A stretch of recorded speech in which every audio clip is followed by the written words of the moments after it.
We have with us Mr. Siraj Hussain, the Agricultural Secretary, Government of India, joining in to tell us how the government is preparing to tackle if indeed the Met's forecast is right and we have a 12% deficient monsoon.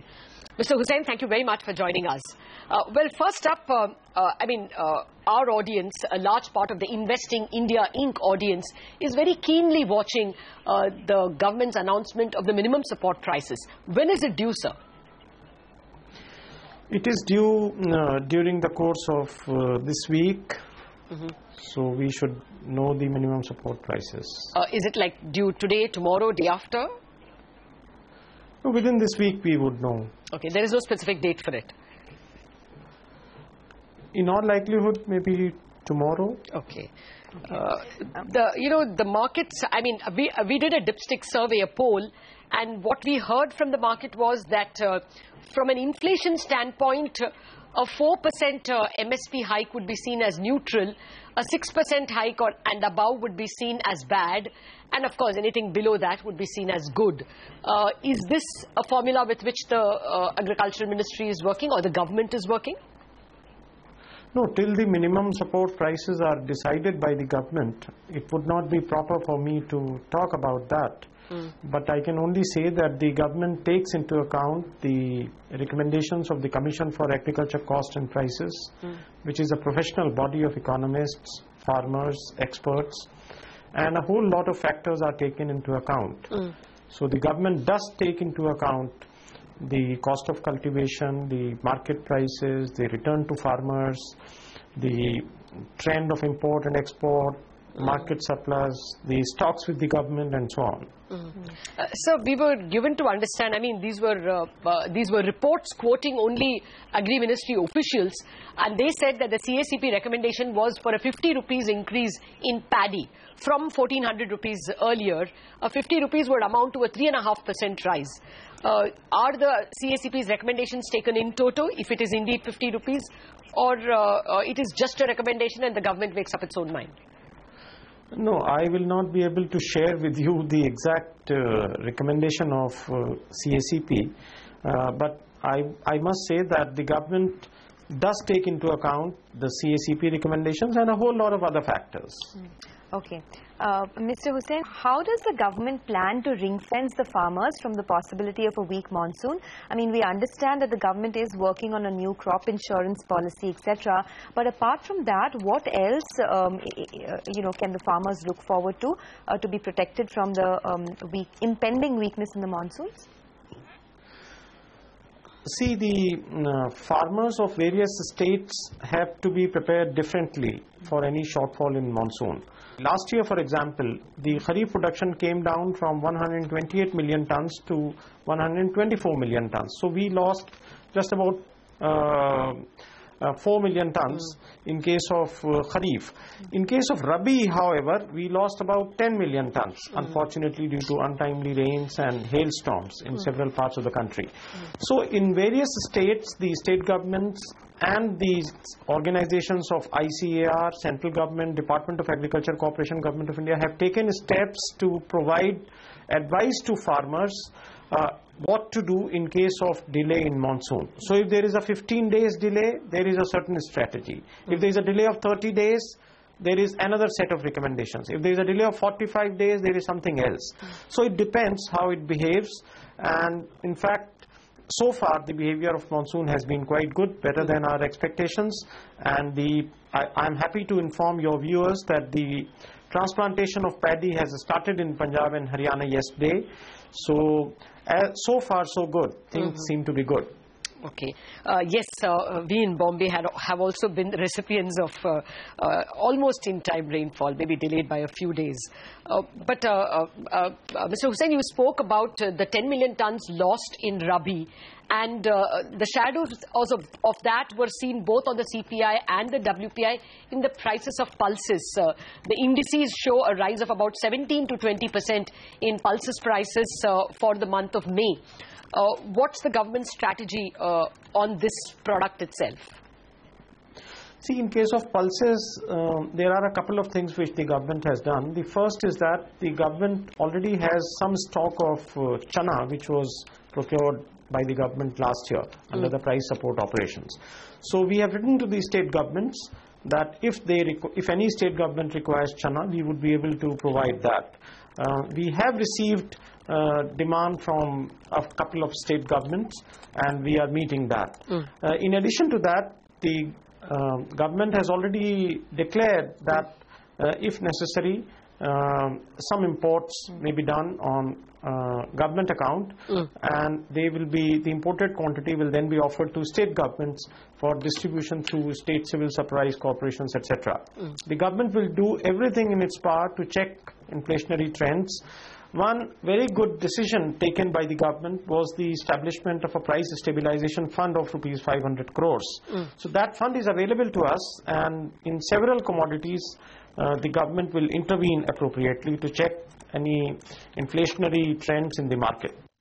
Actually, while on that issue, sir, as you said, the Kharif output fell by 4 million tons, Rabi output fell by 10 million tons. We have not seen cereal inflation at all. In fact, that was the best part of the CPI, WPI numbers that we got. Cereal inflation was 1.9%. I can't remember when I last reported a number as low as that. Was there a substantial amount of grain sold from the buffer stocks?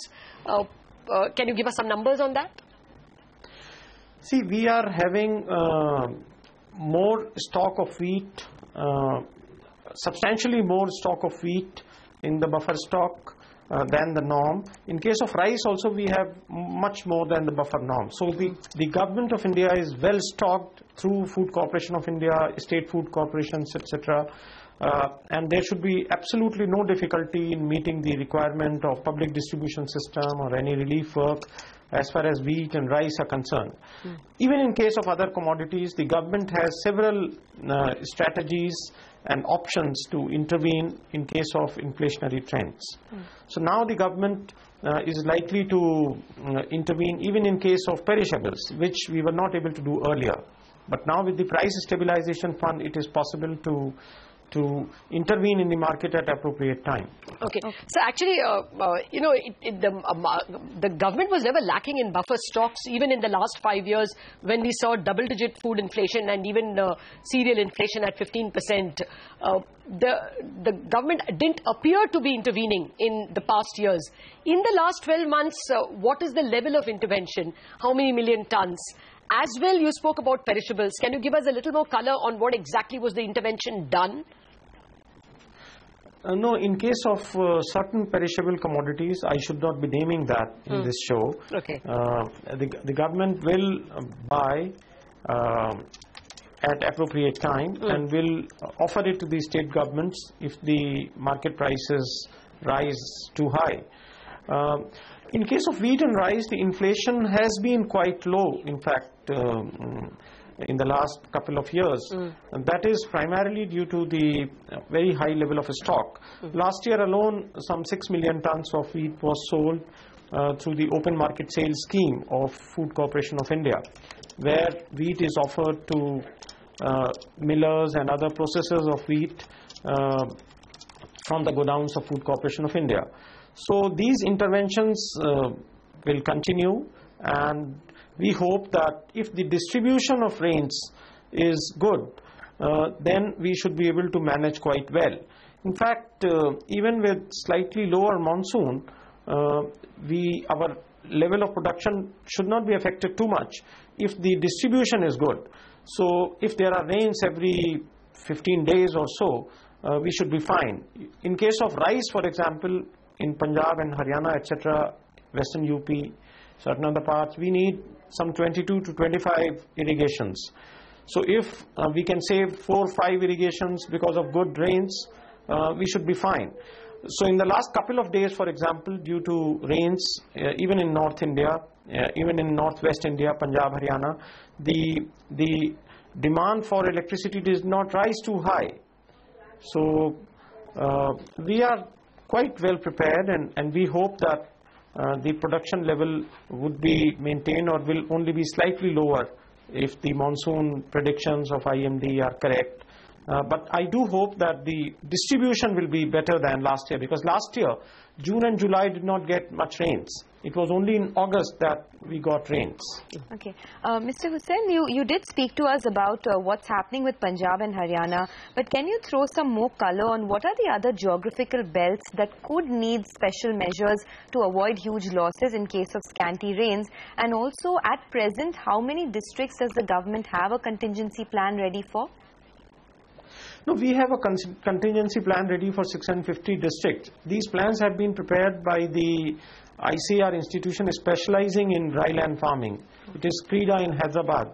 So they have gone from district to district, consulted the state governments, prepared the plans and uploaded them. And it is not only that. The meteorological department, in consultation with the State Agriculture University, prepares a district level advisory for farmers. Some 95 lakh farmers are registered on the farmers portal under the M-Gov initiative of the government, and these advisories can go to their mobile phones directly. They are going to them. So the government is well prepared. The agriculture universities are contributing enormously. The Krishi Vikas Kendra in every district is supposed to take into account the rainfall, and the availability of seeds has been ensured. But even then, only 45% of area is irrigated, 45%. So 55% area is unirrigated, and in case of shortfall, there will be some switch of crops. So if rains are less, then maybe there will be more area under pulses, more area under maize. So also certain other varieties of paddy will be used, drought resistant varieties, drought tolerant varieties. Okay. So there is a whole package for intervention.